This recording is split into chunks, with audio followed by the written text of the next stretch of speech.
এই রান্নাঘর ধুলাই দিচ্ছি। ছিটো ওটা ব্যাগ, ওটা ধরার দরকার নেই। রান্নাঘর পরিষ্কার করছি। আমার বাড়িতে একটু কুকুর বিড়াল আছে বলে লোকে একটু কথা শোনে না, আমি একটু নাকশিটকা, সেই জন্য আমার পছন্দ না আমার বাচ্চাদের কেউ কিছু বলি, সেই জন্য আমার নিজের কাজ আমি নিজেই করি, যতদিন পারবো আমি নিজের কাজ নিজেই করবো।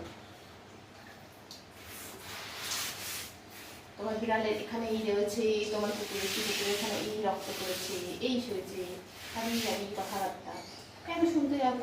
আমার বাচ্চাদের আমি ভালো রাখবো, বাচ্চারা অন্য এখানে কথা শুনে যাবো বাচ্চাদেরকে, সেই জন্য আমি কোনো কাজের লোক রাখি না, আমার নিজের কাজ আমি নিজেই করি। আমার কাছে কোনো কাজের লোক নেই। ওরা আসার পর থেকে আমি মানে বাচ্চারা থাকার পর থেকে কাজের লোক রাখা বন্ধ করে দিয়েছিল কথার জন্য। ওদের আশীর্বাদে এখানে চলছে, জানি না কতদিন চলবে, আশীর্বাদ ভালো আছে। টিটো